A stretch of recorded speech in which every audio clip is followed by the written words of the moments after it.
Vocês não estranhem, não. Eu estou gravando, como eu falei, para depois usar o áudio num vídeo no meu canal do YouTube, então por isso que eu estou com essa coisa estranha.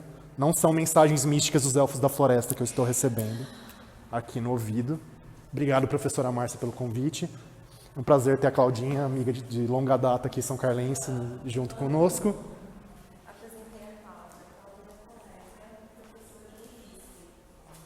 Presença VIP.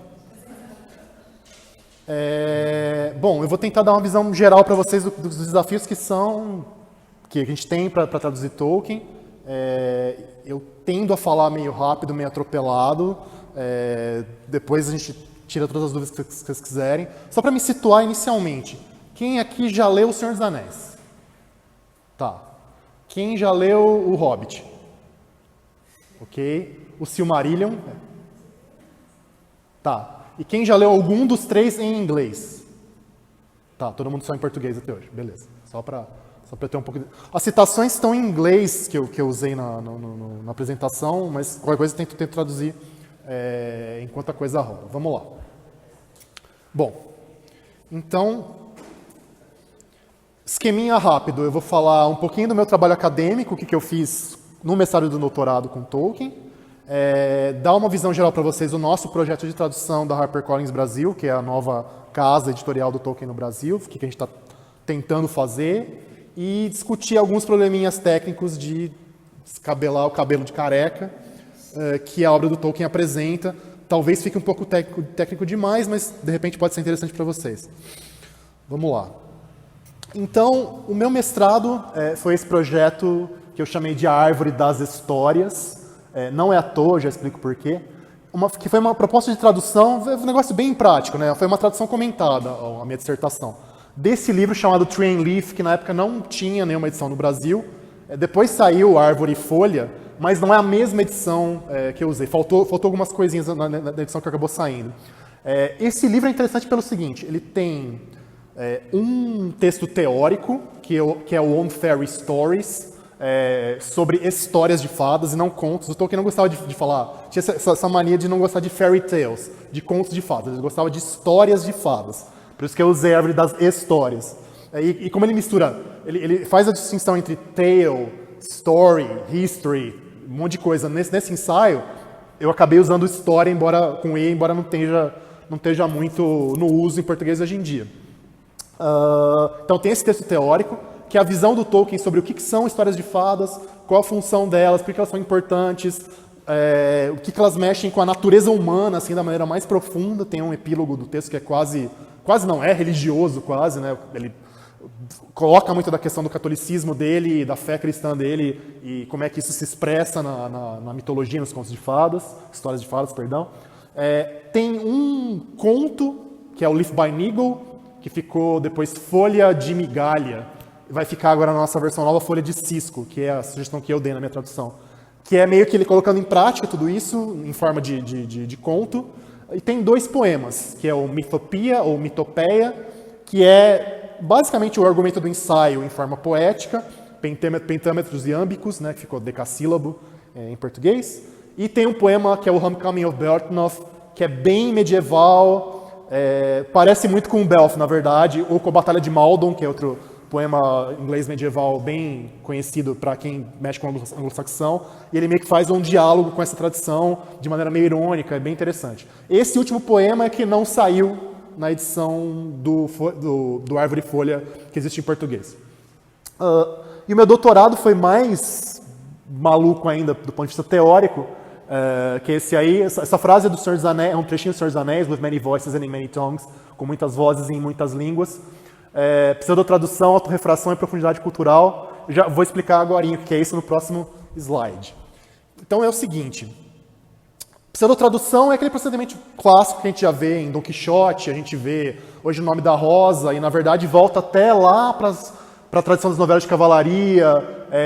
Um exemplo é o Geoffrey de Monmouth, que é a história Regum Britannia, a história dos reis da Bretanha, que é lá do século XII, que é essa coisa do autor falar que ele não é o autor do livro, né? Que ele é só o tradutor de um manuscrito que ele achou perdido em algum lugar, enfim, alguém passou para ele. O Tolkien então retoma isso. Na verdade, é o modo, né, é a moldura literária predominante da obra dele. Se você pegar, como eu fiz essa conta aqui, de 19 livros, entre póstumos e que saíram durante a vida dele, de 26, né, 19 seguem essa coisa. Então o cara era muito noiado nessa coisa de criar uma tradição inventada, muito antiga para a obra que ele tá inventando modernamente, né? De falar, inclusive de pensar em variantes de manuscritos. Então, na primeira edição do Hobbit, ele usou o manuscrito X. Só que no Senhor dos Anéis, ele pegou o manuscrito que tinha a história verdadeira, que era o manuscrito Y. E ele explica isso até no prólogo do Senhor dos Anéis. Então, tem toda essa maluquice de mexer com essa invenção da tradição.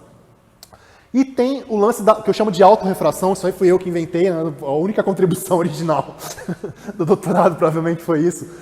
Eu peguei a ideia desse teórico da tradução, que é o André Lefebvre, que é um belga, já falecido faz tempo já, morreu em 96. Ele pensa a tradução, as traduções de maneira geral, dentro de um sistema literário que envolve não só você pegar um texto de uma língua e traduzir para outra, como você pegar um romance e transformar em roteiro de cinema, ou transformar em peça de teatro, ou transformar em conto de fadas. Cada processo desse seria uma subespécie, digamos, de tradução, que é a refração, essa transformação. E o Tolkien, eu falo de autorrefração por quê? Porque você pega todas as histórias dele, ou quase todas, assim, das principais, você tem uma versão mais curta, uma versão mais longa, uma versão com a métrica poética X, uma versão com a métrica poética Y, né?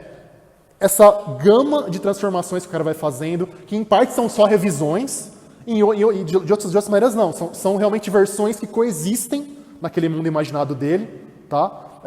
E isso meio que vai se acumulando, a hora que você chega no Senhor dos Anéis, que é meio que o ápice do que ele conseguiu publicar em vida, isso acaba impactando bastante a maneira como ele próprio conta a história de novo, e de novo, e de novo, e dá digamos, uma estrutura literária que é diferente, que acaba sendo muito similar a como uma mitologia real evoluiu, porque mitologias do mundo real realmente tem essa coisa de ter um monte de versões, né? Se você pegar, né, a tradição clássica grega e romana, você tem uma versão sobre Ulisses lá no Homero, você tem outra versão nos autores gregos helenísticos da época do Alexandre ou depois, você tem uma versão romana.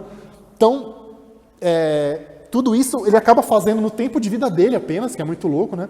Tem uma frase famosa da contracapa do Silmarillion, que é: como é que um cara sozinho virou o equivalente literário de um povo, né? Dessa coisa de inventar mitologia. É meio isso que ele faz. Então, basicamente, minha pesquisa foi essa. Então, uma explicação que pode ser interessante, muita gente, talvez vocês conheçam gente que reclama e tal, por que traduz os nomes dos personagens, né? Por que Baggins vira Bolseiro? Por que Rivendell vira Valfenda e tal? Por isso. Não dá para separar uma coisa da outra. Porque o Tolkien, então, ele fala, eu não escrevi do nada, eu achei um manuscrito antigo. O manuscrito antigo, por definição, não teria como ele estar em inglês, porque é de uma época, supostamente, milhares de anos atrás. Estaria em outra língua, que no caso do Senhor dos Anéis seria o Westron, que era a língua comum, a fala comum, meio que o inglês daquela época da Terra-média, da Terceira Era da Terra-média. Então, o livro em inglês já é uma tradução, tá? Então, se você vai passar para outra língua, você tem que traduzir tudo porque o inglês já traduziu tudo.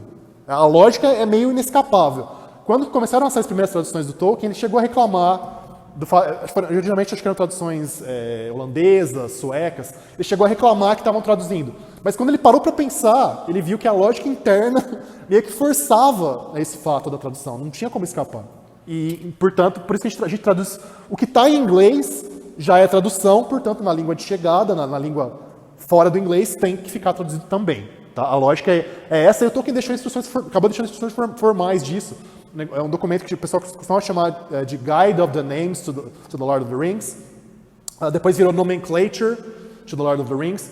Hoje em dia é editado junto com o Companion, que é meio que uma enciclopédia do Senhor dos Anéis.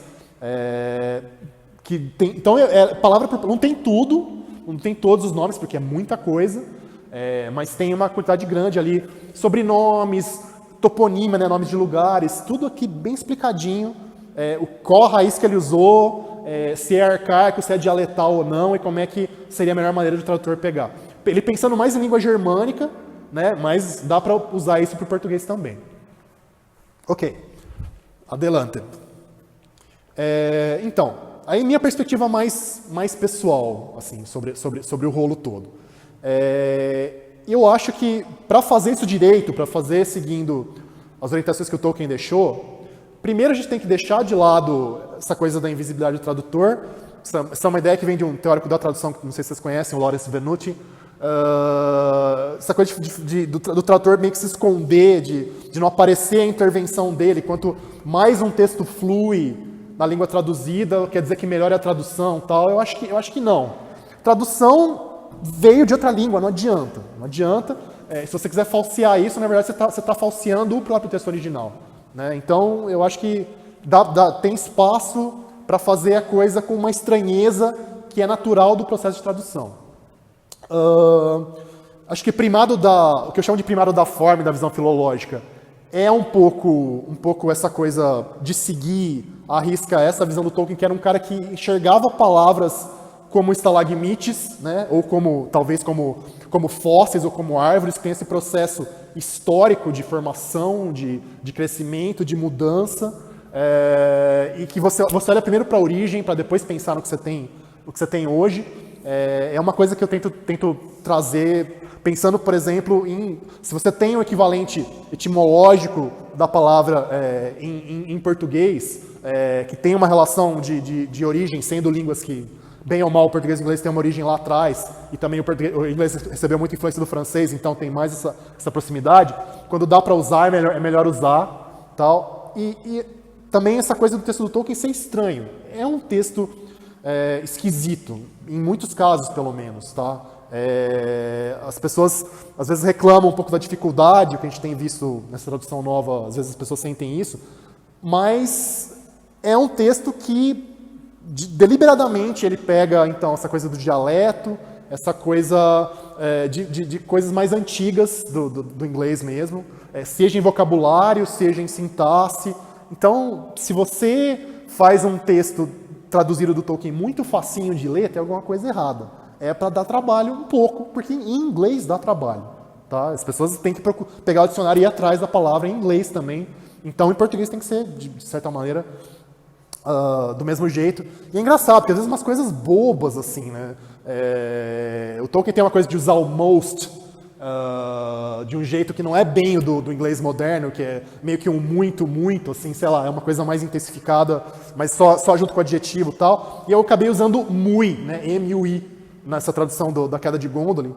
E aí depois o leitor perguntando, a edição de vocês também veio com problema, porque faltou o to de todos os muito, tá tudo aqui muito, tal. Então, é complicado às vezes. Mas acho que é por aí, não tem muito jeito. Para fazer direito, tem que fazer assim.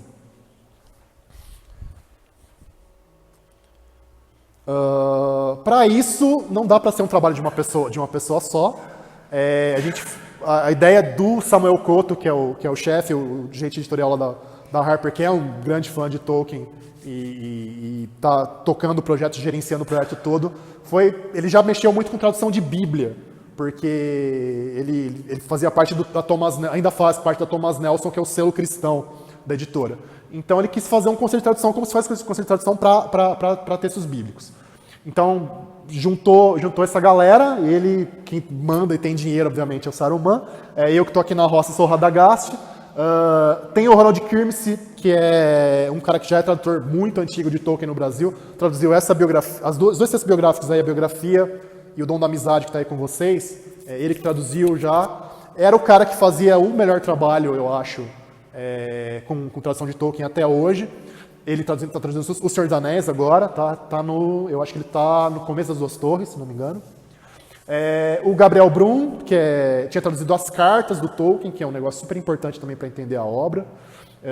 Ele fala que é um dos magos azuis porque ele é meio desconhecido, está lá longe, ninguém sabe e tal.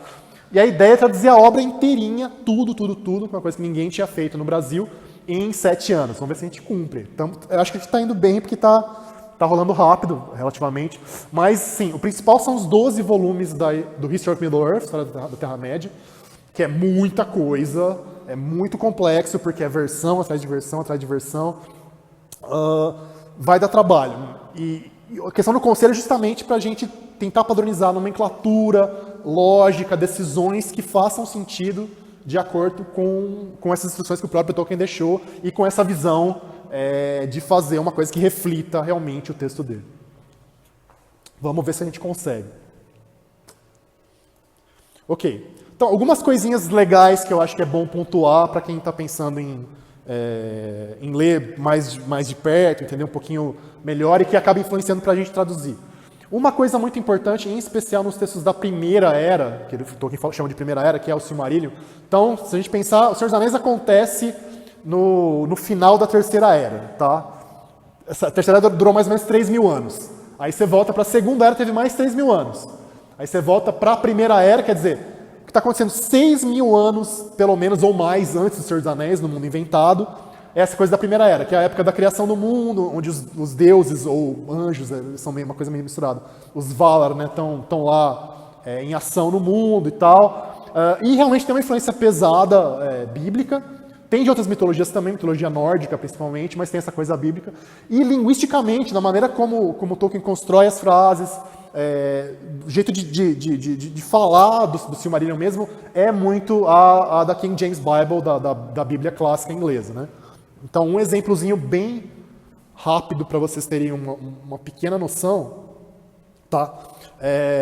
Isso é uma parte que tem lá os elfos Noldor, né? Que são meio que os cientistas, os elfos mais sábios e tal, estão se rebelando contra os deuses, e eles então começam a murmurar, né? The Noldor began to murmur against them, and many became filled with pride. Ou então, de novo, and many repented of the road and began to murmur, especially those that followed Thingolfin. Então, os Noldor começaram a murmurar contra eles, muitos ficaram cheios de orgulho, outro tema bíblico muito dessa coisa da queda por causa do orgulho e tal. E é a palavra-chave do Êxodo. Quem conhece, talvez, bem Bíblia, sabe que durante a viagem inteira dos israelitas pelo deserto, eles ficam murmurando, reclamando do Moisés. Pô, Moisés, no Egito era melhor, tinha cebola, tinha pão, tinha leite, não sei o quê. Nós aqui comendo maná, de dia, sopa de maná, né, bolo de maná, dia maná. Então tem essa coisa, essa palavra-chave. Tem N outros exemplos, mas já dei uma palestra inteira sobre isso, está no meu canal do YouTube também, caso vocês queiram dar uma olhada para saber todas essas coisinhas, tá por lá. Então esse ponto, essa influência da linguagem bíblica é muito importante, muito forte. Você tem, eu podia falar isso de um jeito mais fácil, né, mas eu fui de um jeito mais difícil. Predomínio da parataxe, né, que é essa sintaxe que é só coordenação e quase não tem subordinação. Isso é muito característico da Bíblia e do Silmarillion, né? Esse exemplo aqui, não sei se dá para ler bem, vou tentar ler com calma. And he showed to them a vision, given to them sight where before was only hearing. And they saw a new world made visible before them, and it was globed amid the void, and it was sustained. And as they looked and wondered, né? And when the Ainur had gazed for a while, e ele mostrou a eles uma visão, dando-lhes vista onde antes havia apenas audição, e eles viram um novo mundo tornado visível, e estava englobado em meio ao vazio, e estava sustentado ali dentro, e conforme eles olhavam e se maravilhavam, e por aí vai, né? Então, isso você vê também em autores medievais ingleses.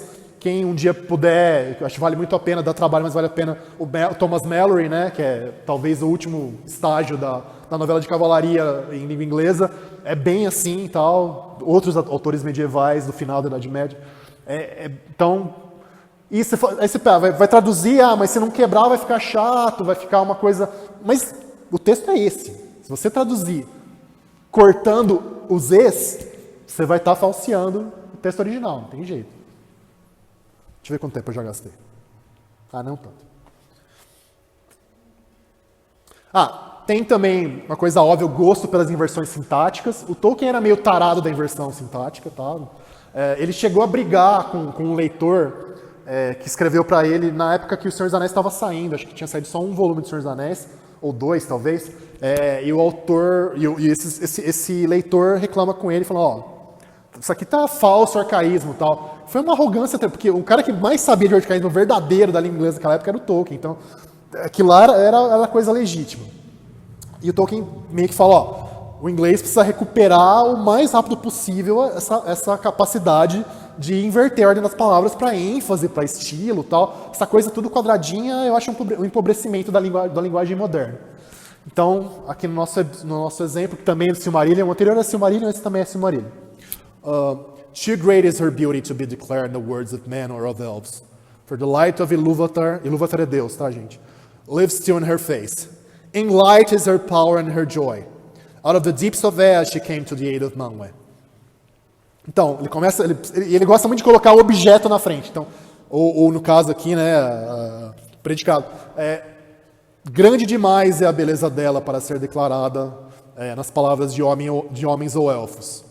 Na luz está o seu poder e o seu regozijo, né? Das profundezas de ela veio para o auxílio de Manwë. Tem coisa mais radical que isso, com certeza. Mas dá para ter um pouquinho de uma ideia de como é que ele faz por aí, eu acho. Ok. Acho que agora a coisa vai engrossar mais ainda agora. Vamos ver se era isso. Ah, tá. Não, isso é mais divertidinho, que é a variação dialetal. Que, em geral, o tradutor, pelo menos no Brasil, do que eu conheço, é difícil a pessoa ir de cara, assim, dar a cara para bater e realmente tentar fazer um dialeto traduzido. Em geral, o pessoal vai dar uma apagada, vai dar uma diminuída, vai ficar uma coisa mais neutra, né? Mas na hora que você lê em inglês, você vê que tem umas coisas meio hard. Aqui, no caso, ele tentou usar, para os Trolls, falando no Hobbit, essa passagem do Hobbit, um dialeto, na verdade, urbano, é um Cockney, né? Um dialeto urbano inglês e tal. Então, eu queria tentar fazer o sotaque, eu não sei se eu consigo fazer o sotaque Cockney aqui.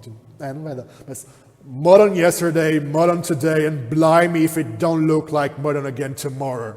Né? Dá pra ver aqui o it don't, né? O tomorrow. Never a blinking bit of man flesh have we had for long enough. What the hell, né? Em vez de hell, what the hell William was a thinking of to bring us into these parts that all beats me. And William choked. Shut your mouth. Né? Então, tem bastante isso. Tem um pouquinho no Hobbit. Os Trolls aqui discutindo que só tem carne de carneiro, não sei o quê. E uma coisa bem toscona mesmo, o jeito dos caras falarem. E tem um pouquinho no Senhor dos Anéis com os Hobbits falando que é uma coisa mais rural. Né? Aí é uma coisa mais rural. Uma coisa meio nós vai mesmo. Então, tipo, Elves and Dragons, I says to him, né? Cabbages and potatoes are better for me and you. Don't go getting mixed up in the business of your betters, or you'll land in trouble too big for you, I says to him. Né? Então, que eu saiba, eu não lembro se ficou eu diz. E é complicado, porque você vai escolher, também não é simples, eu entendo a escolha de deixar uma coisa mais chapada, porque você vai pegar, você vai escolher um dialeto, sei lá, caipira, ou gaúcho, ou nordestino, é difícil, né? A minha opção, vamos ver como é que vai ficar, pode ser que fique uma porcaria, obviamente, mas é trabalhar com modificação formal da palavra específica. Então, se a palavra está padrão em inglês, você mantém o padrão em português. Se está, que nem voltando lá para os Trolls, talvez. Se tiver uma mudança dialetal, mexer só na palavra, mesmo que isso fique uma coisa um pouco artificial. Talvez para tomorrow aqui eu usasse, sei lá, manhã, que não é uma coisa que nem existe em português, mas talvez funcione, não sei. Ou no shut your mouth aqui, como a gente não tem nada que seja dialetal para seu, sua, ou teu, tua, talvez eu escrevesse cala a boca tudo junto e pronto, né? Sei lá, uma coisa assim. Mas pelo menos marcar que não está padrão no texto original. Eu acho importante. Vamos para os Hobbits. E aí a gente tem o pesadelo. Parabéns, gente. O pesadelo da rima literativa. Alguém sabe alguma coisa? Bom, vocês estudaram Beowulf, então vocês viram alguma coisa sobre rima literativa? Not really? Não? Bom, uma coisa que só existe é uma tradição de métrica típica das línguas germânicas da Europa, tá? Só tem lá, então o inglês e basicamente durante a Idade Média. Então o inglês medieval tem, o alemão medieval tem, as línguas escandinavas medievais têm, essa região toda ali da influência germânica que usa essa rima que não é rima, tá? Ela depende não do finalzinho do verso, mas de aliteração, tá? A literação não é qualquer literação, ela é a literação da sílaba tônica tá, da palavra, sempre tem que ser a sílaba tônica. Tá? E ela tem um padrão de repetição no verso, que é o seguinte. Primeiro você corta o seu verso no meio, então você tem 2 meios versos, ou hemistíquio, se vocês quiserem usar um termo clássico, hemistíquio, mas 2 meios, eu prefiro meio verso.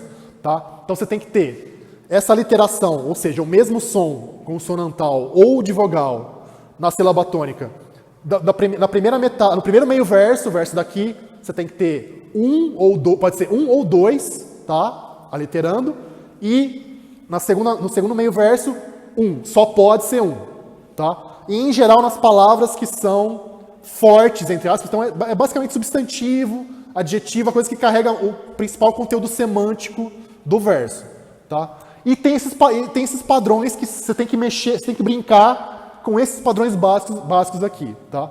Então, por exemplo, esse tipo A, que é o caindo, caindo. Então você faz tônica, átona, tá? Então é Anna, angry, tá? Tônica, átona, Tem o tipo B subindo, que é átona, tônica. And Bertnov boat. Nossa, bateu a porta. Foi bem anglo-saxã essa batida de porta. Tipo C, que o pessoal chama de confronto, que é átona, tônica, átona, né? As tônicas batendo, em king, conflict. Vocês estão reparando que é sempre a mesma vogal, qualquer vogal litera com a outra. Então, por isso Anna angry. Ali é o B com B, tá vendo? É sempre o mesmo tipo de consoante. Ali C com C, mesmo tipo de consoante. Tipo DA, esses tipos do D para E eu me confundo, porque para mim parece tudo igual, mas enfim. Tem essa coisa de estresse, de tonicidade secundária, tá? Então uma semitônica, uma subtônica, tá? Caindo por estágios, ding down strongly. Então tem tônica, subtônica, átona, tá? Queda quebrada, deal death to all. Então é tônica, átona, subtônica, semitônica. E tipo E cai e sobe, H1 with edge. Então é tônica, aí vai por estágio, né? Tônica, semitônica, átona, tônica de novo. Tá? Como vocês veem, é simples, é fácil. Coisa baba. Fora isso, e o Tolkien era um cara que talvez vivo mais entendia isso. O pessoal fala muito que o Ezra Pound, por exemplo, se vocês já leram coisa de Ezra Pound, era um cara que recuperou essa rima literativa. Mas eu fui ler esses dias, ele faz tudo errado, tá? Ele faz, como bom modernista, regras, pra que regras, né? Eu rio das regras. E faz lá do jeito dele, mas quem fazia direito isso no mundo moderno era o Tolkien.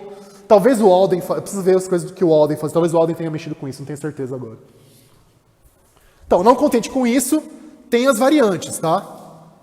Então, aquilo é o tipo básico, mas você pode enxertar um número variável, mas não infinito, de variantes no meio, que nem o tipo A, você pode ter esse monte de átona no meio, tá? Tipo B, você pode começar com esse monte de átona, tipo C, mesma coisa, esse monte de átona antes de ter a batida, e assim vai. Você pode ter anacruse, que é uma sílaba átona no começo que não conta para o total, como se fosse um apóstrofo, não sei o quê, pode ser também. Enfim, é simples, super simples. E aí, eu vou mostrar para vocês como que eu tentei resolver o pesadelo nesse livro que está aí, no Queda de Gondolin, que tem um trechinho de poesia, acho que são 60 versos, talvez, uma coisa por aí, com esse sistema. Qual que é o problema? Sim, tem 1000 problemas para fazer isso em português. Um deles, o que mais me ferra, eu acho, é que é um negócio que depende muito de palavras que são curtas. Tá? Funciona muito, palavras que são curtas, por um lado, né, que língua germânica, em geral, tem essa coisa de ser muito mais concisa do que as línguas neolatinas, românicas, e também de palavras que, em geral, têm a tônica na primeira sílaba. Né? Nunca vi uma estatística, mas talvez 70% das palavras em inglês tem tônica na primeira, e acho que língua escandinava ou até alemão é quase tudo, quer dizer. Em português não, a gente tem essa lindeza da tônica cair lá, a palavra é um trissílabo, a palavra tem 4 sílabas e a tônica é a segunda sílaba e tipo, socorro, né? Como faz? Então aqui dá pra ver bem o desespero do tradutor, tá? Tem aqui a versão em inglês à esquerda, Tá? Then his sons beside him, the seven kinsmen, crafty Curufin, Celegorm the Fair, Damrod and Diriel and Darkranthir. Aqui é o desespero, tá? Então, o que eu fiz basicamente foi pelo menos tentar manter o verso conciso, né, arbitrariamente conciso, né, mais curto que eu conseguisse, e manter as sílabas aliterando direitinho no meio verso e no meio verso e no outro, com a cesura, né, com a divisão entre os dois. Tá? Então surgem seus filhos, 7 irmãos, ali deu para ver onde alitera. Curufin esquivo, é um Q visualmente, mas o som é de K, então alitera. Celegorm malvo, então aqui deu certo, aqui ficou lindo. Curufin esquivo, Celegorm malvo, C, falei, uau. Aí chega aqui, né, Damrod e Diriel, e aí, assim, né, D em inglês, Damrod e Diriel alitera com dark, só que em português, obviamente, não, né, e aí o desespero, a escuridão, porque tem o D, e eu fui lá e pus, né, o Maglor, que era o poderoso em inglês, ficou o Magno, que não tá tão longe, tudo bem, Maedhros do Alto, beleza, e assim vai, se vocês querem olhar com mais calma, depois a gente pode discutir. Mas é muito legal de tentar fazer, mas é um perereco, é super complicado. E só está começando, isso que é o pior. E é isso, meus contatos estão aí, quem quiser me escrever, fica à vontade, a professora Márcia também tem. Tem o meu canal, que tem bastante vídeo de Tolkien já, quem quiser dar uma olhada. O site que eu participo já faz, acho que 15, quase 20 anos, sobre Tolkien, que é o Valinor. Twitter, Facebook, Instagram, tal. Fiquem à vontade e aguardo perguntas de vocês, gente. Obrigado. Valeu.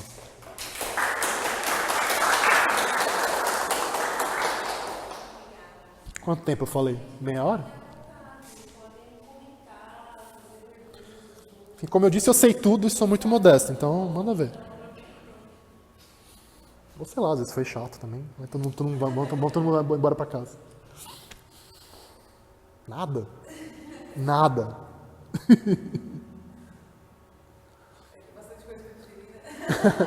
Falei rápido demais, né? Conforme adiantado.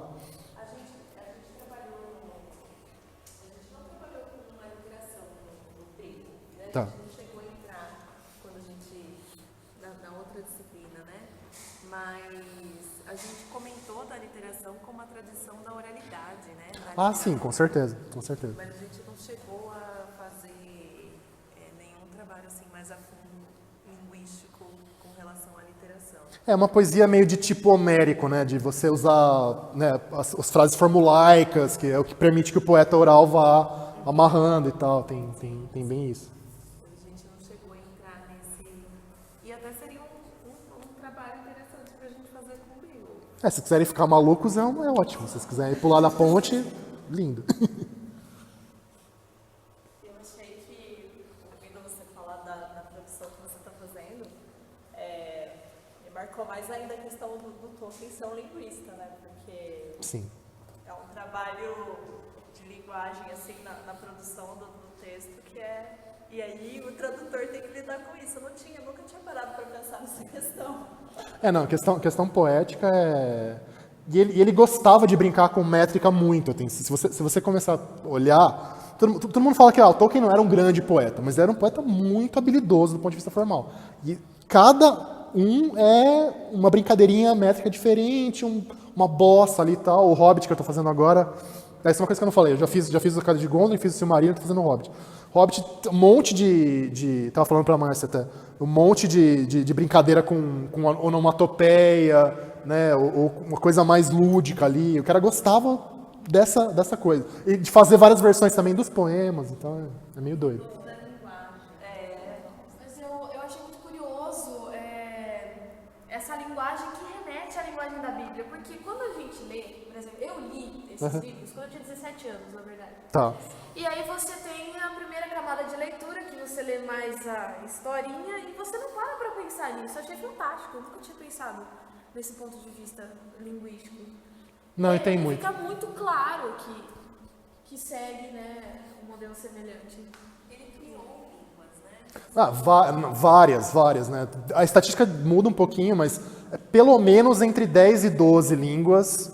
E assim, não é só, tipo, vou fazer, isso aqui vai querer dizer pato e vai querer dizer árvore. Não, ele começava com o ancestral comum, com o latim daquelas línguas, e aí derivava, não, isso aqui vai ir por esse lado e seguindo o que ele sabia das regras de transformação fonética que acontecem nas línguas reais.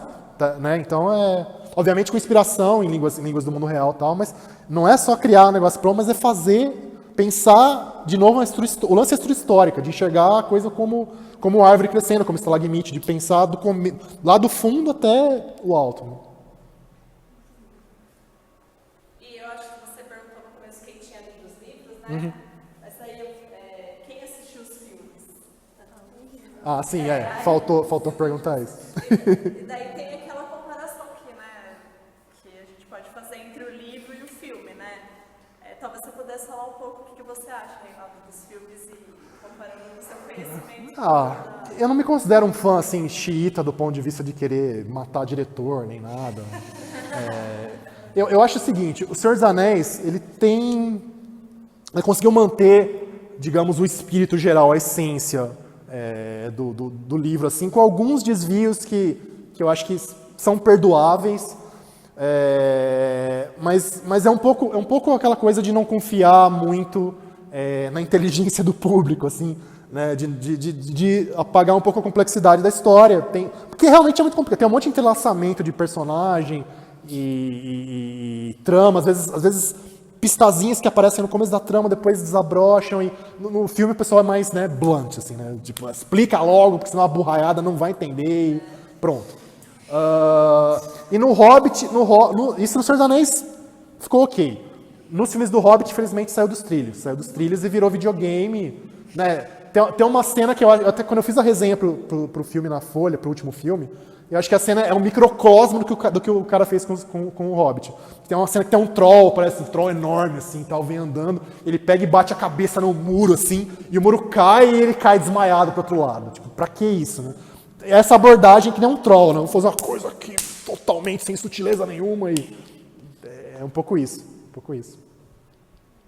E realmente falta poesia. Engraçado, isso no primeiro filme do Hobbit ficou. Porque também o Senhor dos Anéis também é inteiro, cheio, permeado por música e poesia, tal, e praticamente não aparece, tem algumas coisinhas. E no Hobbit, no primeiro filme, ele pegou uma das coisas mais legais desse ponto de vista, os anões cantando 2 vezes, não uma, na casa do Bilbo. Que gente que não conhecia ele falou, que enrolação, então não é a coisa mais legal que tem nesse filme. Então é paradoxal isso, nesse caso. Acho que o primeiro filme do Hobbit estava bom também, aí depois...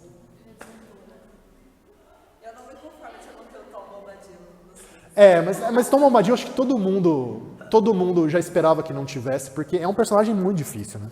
Porque, do ponto de vista que é o que interessa pro cinema, que é de só da trama se desenvolver, por que ele serve? Ele serve pra nada. Mas ele é aquele episódio que mostra que não dá pra você entender tudo do que tá naquele mundo, né? Que aquele mundo tem um monte de mistério que não adianta você querer explicar tudo numa lógica fechada. E pra filme... Muitas vezes as pessoas não têm coragem de botar esse tipo de coisa. Quem sabe na série agora, né? A Amazon tá fazendo a série agora, diz que vai ter 5 temporadas e tal. Não sei, de repente. Vocês estavam sabendo? Tá bombando isso aí. Eu acho que 2020 talvez estreie. Ou 2021, mas eles estão investindo uma grana preta nisso aí. Orçamento acho que na ordem de $500 milhões. Então, vamos ver. A Amazon tem feito coisas boas em série e tal. Tem feito coisas do Neil Gaiman, né? Não sei se vocês conhecem Neil Gaiman, gostam de Neil Gaiman. Tem a série de Deuses Americanos já, né? E vão fazer mais uma de Belas Maldições, Good Omens. Então, vamos ver. Tem como, por exemplo, a gente conhece mais Netflix, né? Tem como assinar? Sim. É o mesmo sistema. Exatamente o mesmo sistema do Netflix. Porque tem algumas coisas, por exemplo, BritBox. Não dá, é só para Estados Unidos e Canadá. Eu falo, como assim? Não, é sacanagem. É sacanagem. Mas então tá, então Sim. Eu acho que tá mais barato, eu preciso ver quanto que tá agora, mas acho que é tipo R$10, assim, por mês. Legal. O catálogo deles ainda é meio pequeno, mas tem coisa boa lá, bastante coisa boa. Nossa, vou assinar só pra assistir isso. O pessoal vai achar que eu tô levando uma grana da Amazon, né, pra falar, mas não. Até acho a Amazon uma empresa meio do mal, mas nesse caso vale a pena. Tem uma série da Amazon Prime que condena o que a Amazon faz. Qual que é? Tem uma série da Amazon Prime que condena o que a Amazon faz. É mesmo? Mr. Robot. Ah, Mr. Robot, eu assisto Mr. Robot. Na Amazon Prime, inclusive, pois é. Capitalismo é uma coisa de Satanás, né? Sim. É. Ninguém vai me perguntar se Balrogs tem asas, se... Oi. Você comentou uma pergunta sobre o filme, que o filme mantém ou tenta sustentar a essência do livro. Para você, qual que é a essência de Senhor dos Anéis, ou da história, de toda a tradição mitológica? O que eu vou falar vai parecer bem menino carola católico, que é o meu caso mesmo, assim, mas eu acho que o centro de gravidade do Senhor dos Anéis, do livro, enfim, é a misericórdia. Eu acho que o conceito de compaixão, que é aquela coisa. Se o Bilbo, né, tivesse matado o Gollum, como o Gollum merecia ter sido morto, que já era um assassino serial naquela época, tal, quando o Bilbo pega o anel pela primeira vez, ia tudo pro saco, porque justamente por terem deixado o Gollum vivo, dado chances e mais chances e mais chances pro Gollum escapar, é que no fim ele acaba pegando o anel e caindo no vulcão com ele. É isso, porque o próprio Frodo, que talvez o Hobbit, no livro, não sei se no filme fica muito claro, mas no livro o Frodo ele quase vira um santo, assim. Mas quase o Frodo, que tem essa trajetória de elevação até espiritual imensa, na hora de fazer o que precisa fazer, ele não consegue.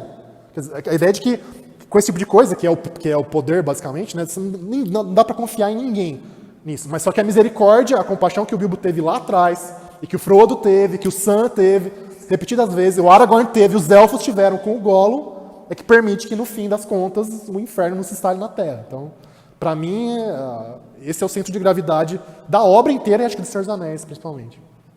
Mas eu sei que é uma resposta meio de padreco, mas...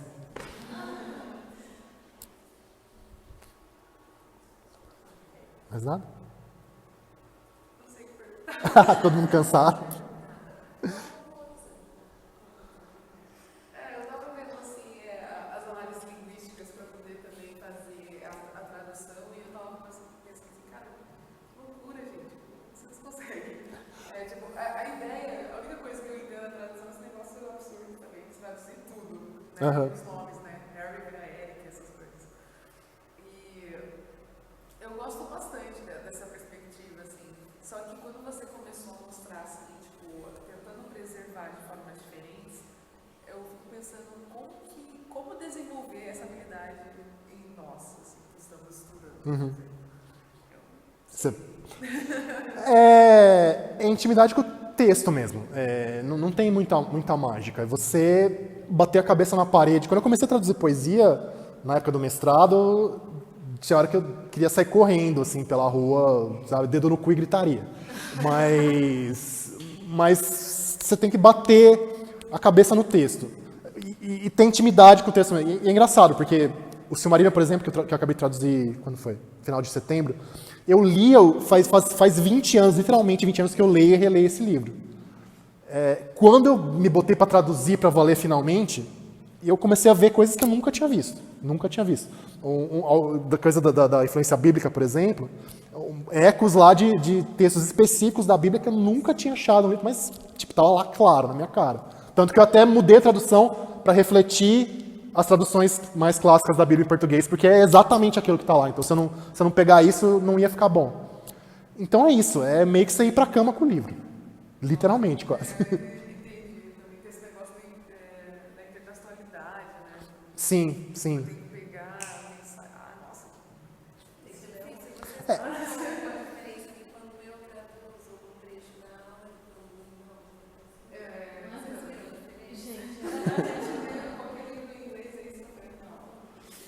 Eu pensei, acho que ele tá lendo no papel ali.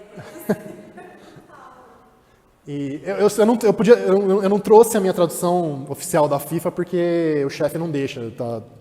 Enquanto não sai publicado, porque eu andei compartilhando uns pedaços, e aí deu uma treta com hater na internet, aquelas coisas. Então ele falou, não, chega, vamos esperar só sair no papel, porque... Vocês não ficaram sabendo do rolo, né, do rolo dos haters com os termos dessa nova tradução? Orcs e trolls. É porque, assim, a gente acabou decidindo aportuguesar orc. Orc ficou com Q, deixou de ser com C, ficou com Q, U, E. Orc. E goblin, ficou gobelin. Tá? Porque, de novo, são termos em inglês, então é para traduzir. A gente imaginou uma coisa meio Tolkien filológica. Tá, o que aconteceria com a palavra goblin se ela entrasse no português, sei lá, 500 anos atrás e evoluísse normalmente, tal, esse tipo de coisa. E, obviamente, os haters caíram matando. A maioria das pessoas levou na boa, eu acho. Mas, então, teve isso. Assim, não dá pra contentar ninguém e é recriação. Não dá pra você dizer, isso aqui exatamente... Tem uma frase do Humberto Eco que o Ronald, que é meu colega do conselho, sempre fala, que é o seguinte, acho que eu não lembro qual ensaio do Humberto Eco, ele fala, olha, fulano escreveu este livro em inglês, o Tolkien escreveu este livro em inglês. Se ele tivesse escrito em português, o livro ficaria desse jeito. E aí vem a tradução. É meio isso a lógica, né? É recriação, não tem... Ainda mais com poesia, aí é recriação mesmo, não tem jeito, não tem como. Pouca coisa. Cada dia tem um pouquinho, eu estou meio hesitando. É aquela coisa, acho que atravanca um pouco o texto, eu não sei. A gente está preparando também para publicar mesmo um guiazão nosso com a argumentação dos termos, os vários raciocínios e tal. A gente tem uma documentação grande juntando para isso. Então talvez fique um documento que se a pessoa quiser consultar toda a chatice do tradutor, ela vai lá e entra na internet de graça e pronto. Sim, é muito interessante a sua pergunta, Jaqueline, porque assim, às vezes eu fico pensando assim, a tradução deve ser um dom, né? Porque... E nós não temos, né? Porque eu sinto muito essa dificuldade e toda vez que tem alguma coisa de tradução, eu vou assistir.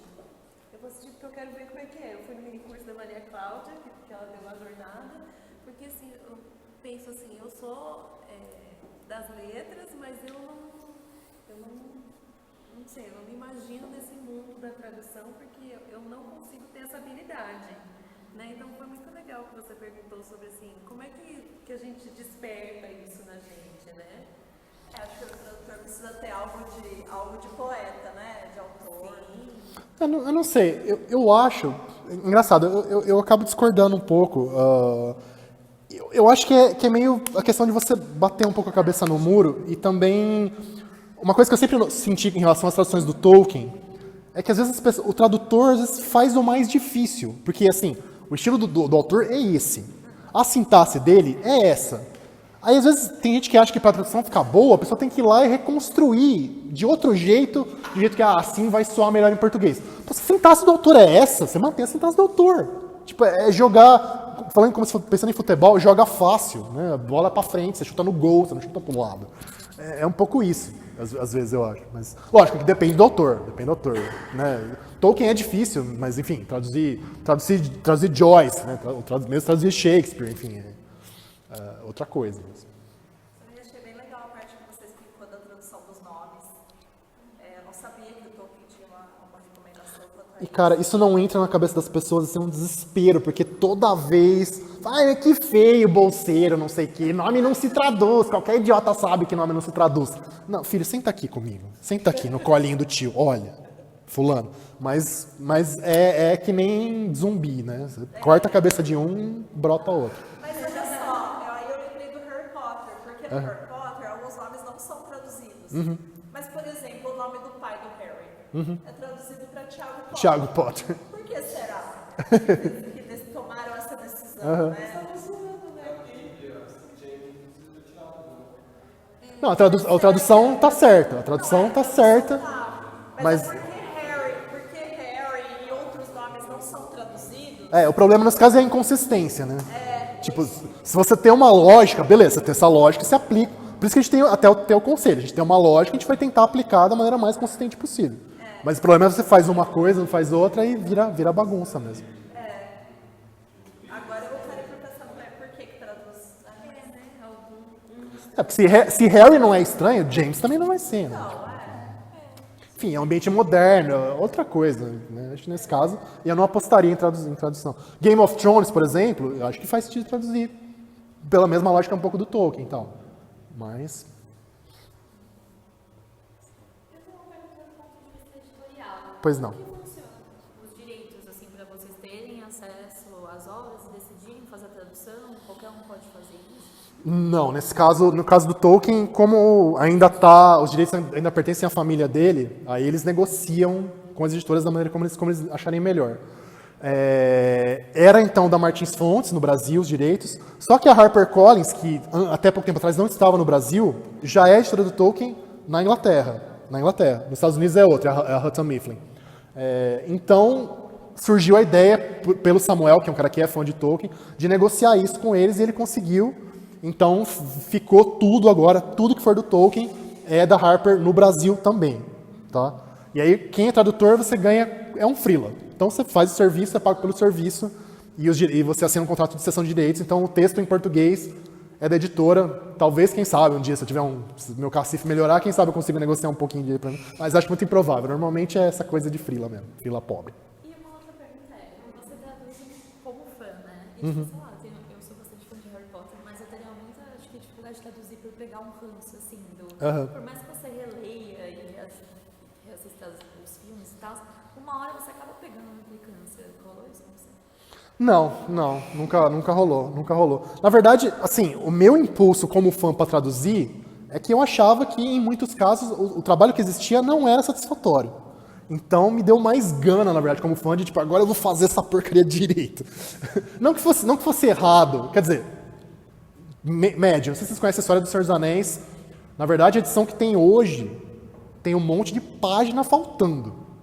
Teve erro na época, tipo, que foi feito numa época pré-editor de texto em computador, vai o texto impresso para revisão, vai, volta, isso aqui, perdeu-se material significativo até. Então, a primeira vez que vai sair o Senhor dos Anéis bonitinho, inteirinho em português, vai ser agora, porque teve esse problema mesmo na época. E aí o resto aí é questão de tom, tal, aquilo que eu falei que eu acho que faltou, ficou a desejar, embora o pessoal fosse competente, acho que não atingiu o que era para atingir. Espero que a gente atinja agora. Então, deu mais vontade, na verdade.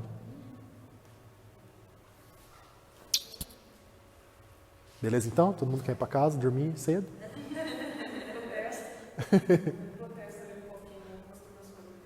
Ah, tá.